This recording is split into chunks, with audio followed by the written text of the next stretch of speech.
الحمد للہ وکفا وسلام علی عبادہ الذین اصطفیٰ خصوصاً علی محمد المصطفیٰ وآلہ الطیبین الطاہرین الشرفاء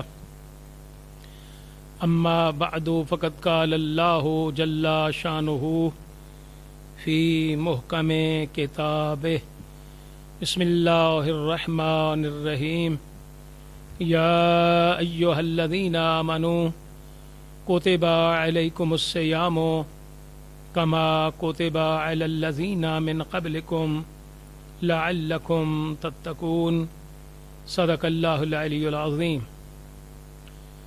میرے تمام مسلمان سامعین و ناظرین، تمام صاحبان ایمان، فضائل رمضان پہ آج ہمارا یہ 23واں درس ہے۔ آج کے اس 23ویں درس میں ہم آج کے روزے کی عظمت کو بیان کریں گے کہ 23ویں روزے کا اجر اللہ کے نزدیک، اہل بیت اطہار کے نزدیک کیا ہے، اور ساتھ ساتھ ہم فضائل قرآن کو بیان کریں گے کہ فضائل قرآن کیا ہیں، عظمت قرآن کیا ہے، اور جو قرآن پاک کی تلاوت کرتا ہے اس قاری قرآن کا عند اللہ و عند الرسول اس کا مقام اور عزت کیا ہے۔ جس آیت پہ ہم مسلسل گفتگو کر رہے ہیں فضائل رمضان کے حوالے سے، وہ سورۃ بقرہ کی آیت ہے۔ خالق کائنات نے ارشاد فرمایا، یا ایھا الذین آمنوا، اے وہ لوگو جو ایمان لائے ہو، کتب علیکم الصیام، فرض کیے گئے ہیں تم پر روزے، کما کتب علی الذین من قبلکم، جس طرح فرض کیے گئے ان لوگوں پر جو تم سے پہلے تھے، لعلکم تتقون، تاکہ تم متقی بن جاؤ، بچ جاؤ اور جہنم کی آگ سے نجات پا جاؤ۔ اس آیہ مبارکہ میں خالق کائنات نے روزے کی فرضیت کو بیان کیا ہے کہ روزہ رکھنا ہر مسلمان پر فرض ہے، روزہ رکھنا ہر مسلمان پر واجب ہے۔ اور پیغمبر اسلام صلی اللہ علیہ وآلہ وسلم نے جو آج کے 23ویں روزے کی عظمت و فضیلت کو بیان کیا، یہ آپ سماعت فرمائیں۔ اور 23واں روزہ بہت زیادہ اہمیت کا حامل ہے، کیونکہ یہ جو رات گزری ہے یہ لیلۃ القدر کی رات تھی، یعنی 22 رمضان کا دن اور رات جو ہے وہ لیلۃ القدر ہے۔ تو اس رات کی بہت زیادہ فضیلت جو رات گزری لیلۃ القدر کی، پیغمبر اسلام صلی اللہ علیہ وآلہ وسلم نے اور سب سے پہلے خالق کائنات نے خود اپنی مقدس کتاب میں کہا کہ لیلۃ القدر خیر من الف شہر، کہ یہ لیلۃ القدر کی جو رات ہے یہ بہتر ہے 1000 مہینے کی راتوں سے۔ یعنی اس رات کی جو عبادت ہے وہ 1000 مہینے کی عبادت سے افضل ہے۔ اس رات کا جو صدقہ ہے وہ 1000 مہینے کے صدقات سے افضل ہے، اور 23 کا جو روزہ ہے وہ 1000 مہینوں کے روزوں سے افضل ہے۔ تو آج کے روزے کی عظمت و فضیلت جو پیغمبر اسلام صلی اللہ علیہ وآلہ وسلم نے بیان فرمائی، اس فضیلت کو آپ سماعت فرمائیں، اور اس کے بعد پھر میں مولا علی ابن ابی طالب علیہ الصلاۃ والسلام کی زبانی عظمت قرآن کو بیان کروں گا۔ پیغمبر اسلام صلی اللہ علیہ وآلہ وسلم نے ارشاد فرمایا کہ جو صاحب ایمان ماہ رمضان کا 23واں روزہ رکھتا ہے، اللہ تبارک و تعالی ایسے مومن کو انبیاء کے ساتھ پل صراط سے پار کرے گا۔ جو ماہ رمضان کا 23واں روزہ رکھے گا، اللہ اس کو صدیقوں کے ساتھ پل صراط سے گزارے گا۔ جو ماہ رمضان کا 23واں روزہ رکھے گا، اللہ اس کو شہیدوں کے ساتھ پل صراط سے گزارے گا۔ اور جو ماہ رمضان کا 23واں روزہ رکھے گا، اللہ تبارک و تعالی اس کو نیک لوگوں کے ہمراہ پل صراط سے پار فرمائے گا۔ اور پھر میرے آقا پیغمبر اسلام صلی اللہ علیہ وآلہ وسلم نے 23ویں روزے کی فضیلت کو بیان کرتے ہوئے میرے آقا انعامدار حضرت پیغمبر اسلام صلی اللہ علیہ وآلہ وسلم نے ارشاد فرمایا کہ جو صاحب ایمان ماہ رمضان کا 23واں روزہ رکھے گا، اللہ اس کو اتنا اجر عطا فرمائے گا کہ جتنا امت کے تمام یتیموں کی پرورش کرنے کا ثواب ہے اور امت کے تمام براہنہ لوگوں کو جو ہے وہ لباس عطا کرنے کا ثواب ہے۔ اللہ اکبر! آپ اندازہ لگائیں صاحبان ایمان کہ آج کے روزے کی عظمت و فضیلت کیا ہے۔ پیغمبر اسلام نے فرمایا کہ 23ویں روزے کی عظمت یہ ہے، جو مومن، جو صاحب ایمان، جو مسلمان ماہ رمضان کا 23واں روزہ رکھے گا، اللہ اس کو انبیاء کے ساتھ پل صراط سے پار کرے گا، صدیقوں کے ساتھ پل صراط سے پار کرے گا، شہیدوں کے ساتھ پل صراط سے پار کرے گا، اور تمام امت کے یتیم جو ہیں جتنا ان کی پرورش کا اجر ہے، اللہ اتنا اجر عطا فرمائے گا۔ اور فرماتے جتنے امت کے برہنہ لوگ ہیں، یعنی جن کے پاس جسم پر لباس پہننے کے لیے نہیں ہے، تو جو امت کے برہنہ لوگوں کو جتنا لباس دینے کا اجر ہے، معصوم نے فرمایا اتنا 23 روزہ جو ہے یعنی 23ویں روزے کا اتنا اجر و ثواب ہے۔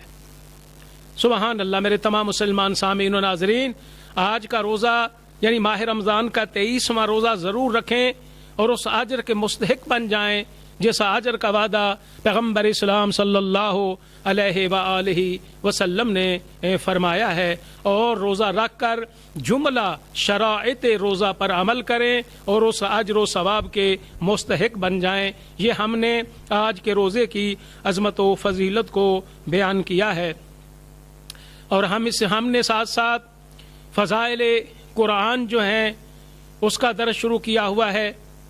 کل بھی ہم نے بیان کیا کہ قرآن کا مقام کیا ہے، قاری قرآن کا احترام کیا ہے، جو قرآن پڑھتے ہیں اللہ تبارک و تعالی ان کو کیا اجر جو ہے وہ عطا فرمائے گا۔ اور میرے آقا حضرت علی ابن ابی طالب علیہ السلام نے ایک خطبے میں عظمت قرآن کو بیان فرماتے ہوئے میرے آقا امیر المؤمنین علی ابن ابی طالب علیہ السلام نے ارشاد فرمایا، میرے مولا فرماتے ہیں اے لوگو، یہ قرآن وہ خیر خواہ ہے کہ جو کبھی دھوکہ نہیں دیتا۔ سبحان اللہ! مولا علی ابن ابی طالب علیہ السلام کی زبانی فضائل قرآن سماعت فرمائیں کہ قرآن کا مقام کیا ہے، اس مقدس کتاب کی عظمت کیا ہے۔ میرے آقا امیر المؤمنین علی ابن ابی طالب علیہ السلام نے ارشاد فرمایا کہ یہ قرآن وہ خیر خواہ ہے جو کبھی دھوکہ نہیں دیتا، جو قرآن ایسا ہادی ہے جو کبھی راہ کو گم نہیں کرتا۔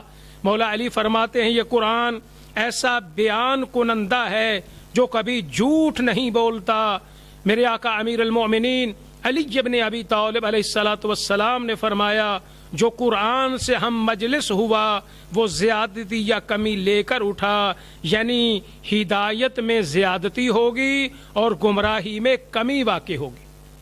اور پھر میرے آقا علی ابن ابی طالب علیہ السلام ارشاد فرماتے ہیں کہ یقین جانیے کہ قرآن کو حاصل کر لینے کے بعد کوئی فقر نہیں ہے، اور قرآن حاصل کر لینے سے پہلے کوئی دولت مندی نہیں ہے۔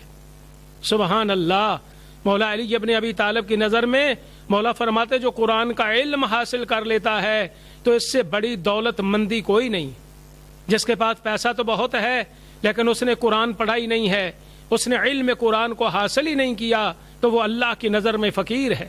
اور جس کے پاس کچھ بھی نہ ہو لیکن وہ عالم قرآن ہے، اس نے قرآن پاک جو ہے اس کو پڑھا ہے، اس کا ترجمہ سمجھا ہے، قرآن کی تعلیمات پر عمل کیا ہے، تو میرے آقا علیہ الصلوۃ والسلام نے فرمایا کہ اس سے اپنی بیماریوں کی شفا حاصل کرو اور مصیبتوں کو دور کرنے کے لیے قرآن سے مدد حاصل کرو۔ اور میرے آقا علیہ الصلوۃ والسلام نے ارشاد فرمایا یہ قرآن ایک ایسی کتاب ہے کہ جس سے کفر جیسی بیماری کا علاج بھی ممکن ہے، قرآن ایک ایسی عظیم کتاب ہے کہ جس سے شرک جیسی بیماری کا علاج بھی ممکن ہے، اور فرماتے قرآن اتنی عظیم کتاب ہے کہ قرآن کے ذریعے منافقت کی جو بیماری ہے اس کا بھی تم علاج کرو۔ اور میرے آقا علیہ الصلوۃ والسلام نے ارشاد فرمایا کہ مقام قرآن یہ ہے کہ اللہ سے اسی قرآن کے ذریعے مانگو۔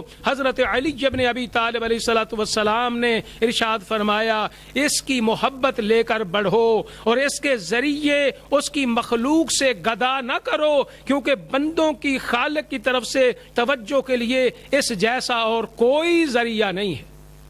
اگر ہم اللہ کی طرف توجہ کرنا چاہتے ہیں تو قرآن کے ذریعے اللہ کی طرف توجہ کرو۔ اور میرے آقا علی ابن ابی طالب علیہ الصلوۃ والسلام نے ارشاد فرمایا کہ یقین رکھو کہ یہ وہ شفاعت کرنے والا ہے کہ جس کی شفاعت جو ہے وہ مقبول ہے۔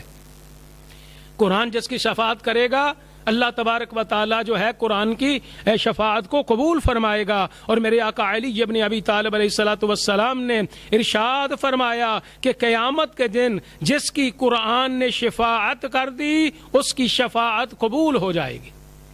تو قرآن بھی قیامت کے دن جو ہے شفاعت کرے گا اور اللہ قرآن کی شفاعت جو ہے اس کو قبول فرمائے گا۔ اور اسی طرح پھر نہج البلاغہ میں میرے آقا امیر المؤمنین علی ابن ابی طالب علیہ الصلوۃ والسلام نے جناب رسالت مآب صلی اللہ علیہ وآلہ وسلم کے فضائل بیان کرتے ہوئے حضرت علی ابن ابی طالب علیہ الصلوۃ والسلام نے بیان فرمایا کہ پھر اللہ نے ان پر وہ کتاب اتاری جو ایک نور ہے۔ سبحان اللہ۔ جب امیر المومنین علی ابن ابی طالب علیہ الصلوۃ والسلام نے پیغمبر اعظم صلی اللہ علیہ وآلہ وسلم کے فضائل کو بیان کیا، فضائل کو بیان کرنے کے بعد میرے آقا علیہ الصلوۃ والسلام نے قرآن کا تذکرہ فرمایا کہ جو قرآن نبی کریم پر نازل ہوا ہے اس قرآن کا مقام کیا ہے، تو میرے آقا علی ابن ابی طالب علیہ الصلوۃ والسلام نے ارشاد فرمایا کہ وہ کتاب کہ جو اللہ نے پیغمبر اسلام پر نازل فرمائی وہ کتاب جو ہے وہ ایک نور ہے، اور فرماتے جس کی قندیلیں کبھی خاموش نہیں ہوتی اور جس کے چراغوں کی روشنی کبھی مدھم نہیں ہوتی۔ اور میرے مولا امیر المؤمنین فرماتے ہیں کہ جو قرآن اللہ نے مصطفیٰ پہ نازل کیا ہے وہ ایسا بحر ہے کہ جس کی تہ ناقابل رسا ہے، اور وہ ایسا راستہ ہے جس کے چلنے والا کبھی بھٹکتا نہیں ہے۔ جو قرآن کے راستے پہ چلے گا وہ کبھی بھٹک نہیں سکتا، جو قرآن کے راستے پر چلے گا وہ صراط مستقیم کے راستے پر چلا۔ اور میرے آقا امیر المومنین علی ابن ابی طالب علیہ الصلوۃ والسلام نے فرمایا کہ قرآن ایک ایسی شعاع ہے جس کی روشنی پر تاریکی کا غلبہ نہیں ہو سکتا۔ اور میرے آقا امیر المومنین عظمت قرآن کو بیان کرتے ہوئے ارشاد فرماتے ہیں یہ ایسا فرقان ہے کہ جس کی دلیل مغلوب نہیں ہے، یہ ایسا بیان ہے کہ جس کی طاقت کمزور نہیں ہے، یہ ایسی شفا ہے کہ جس کے بعد بیماری کا خطرہ نہیں ہے، یہ ایسا غلبہ ہے کہ جس کے انصار ہارتے نہیں۔ سبحان اللہ، یہ عظمت قرآن ہے۔ میرے آقا حضرت علی ابن ابی طالب علیہ الصلوۃ والسلام ارشاد فرماتے ہیں یہ قرآن ایسا چشمہ ہے جسے فائدہ پانے والے خشک نہیں کر سکتے، یہ ایسا گھاٹ ہے جو پینے والوں سے کم نہیں ہوتا۔ اور مولا علی علیہ الصلوۃ والسلام نے ارشاد فرمایا کہ ایسی منازل ہیں کہ مسافر ان کا رستہ بھولتے نہیں ہیں۔ اور میرے آقا علیہ الصلوۃ والسلام نے ارشاد فرمایا کہ یہ ایسے نشان ہے قرآن میں کہ جس کو پانے کے لیے کوئی مشکل نہیں ہے. اور میرے آقا علی ابن ابی طالب علیہ الصلوۃ والسلام نے ارشاد فرمایا قرآن ایک ایسی دوا ہے کہ جس کے ساتھ کوئی بیماری نہیں رہتی. قرآن ایک ایسا نور ہے کہ جس کے ساتھ ظلمت نہیں رہتی. میرے آقا علیہ الصلوۃ والسلام نے ارشاد فرمایا یہ قرآن جو ہے اللہ کی مضبوط رسی ہے, یہ قرآن اللہ کی مضبوط چار دیواری ہے. مولا علی ابن ابی طالب فرماتے ہیں یہ قرآن اللہ کا ایک مضبوط قلعہ ہے. اور میرے آقا علیہ الصلوۃ والسلام نے ارشاد فرمایا کہ جیسا کہ حضرت امام جعفر الصادق علیہ الصلوۃ والسلام سے مروی ہے, میرے آقا علیہ الصلوۃ والسلام نے ارشاد فرمایا کہ مومن کو چاہیے کہ اگر اس پر موت آئے تو وہ قرآن پڑھا ہوا ہو یا قرآن پڑھنے میں مشغول ہو.